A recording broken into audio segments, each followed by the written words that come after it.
I think the majority of people, they have something inside of them. It's a competitive nature. It's kind of a warrior spirit. It is fun. Fighting is so many emotions. You hear people tell you all the time, they're like, are you excited? And it's like, yeah, I'm excited, but I'm nervous, I'm scared. There's all these things going on.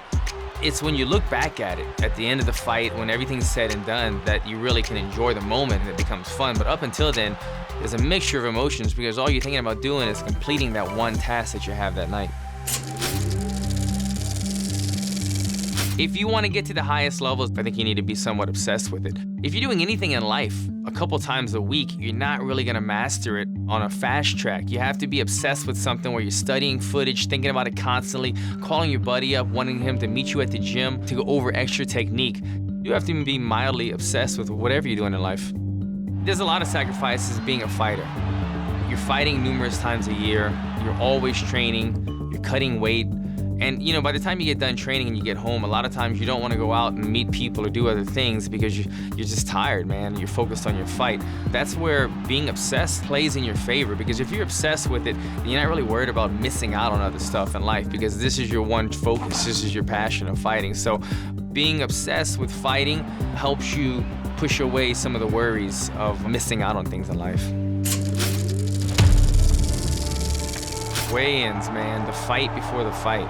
When I'm cutting weight or when I'm at the weigh-ins, that's the biggest thing that I've done this fight camp thus far. You know, the weigh-ins are a big deal. But once you've made weight and you can just exhale, man, and eat something, it becomes a very joyous occasion. Once you've made weight, everybody's happy, everybody's laughing. You forget about the fight for about a couple hours. You're just thinking about eating and recovering. That becomes your job.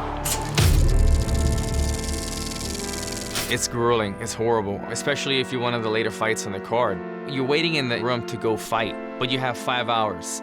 So it's a juggling process. It's staying focused and staying somewhat in the moment, but not stressing yourself out too early. You don't want to be in that zone, in that mode at 100% 4 hours before your fight. It's staying at a calm, relaxed, focused state while maintaining that energy up until it's time to flip the switch and then go out there. When my gloves are on, I know there's no turning back. They're not coming off until the fight's over. That's when I start flipping that switch. And once you're warmed up, your gloves are on, you know it's time to go. The focus is there, all the preparation has been done. Now you just need to go out there and execute.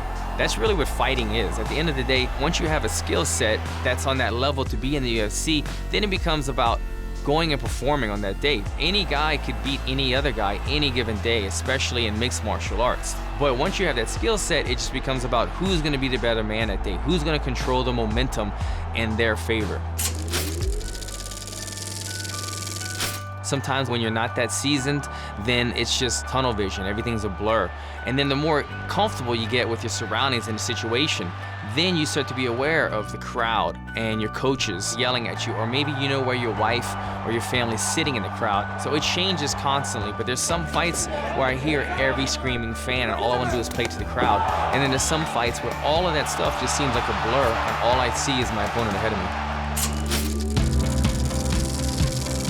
It sometimes takes a while to hit you, to be honest. Once you're sitting there and your hand gets raised and you're able to just exhale, then the emotions start to set in. You see people start to get a little teary-eyed because the sacrifices that they've made for the last 2 to 3 months for this one moment all come all at once.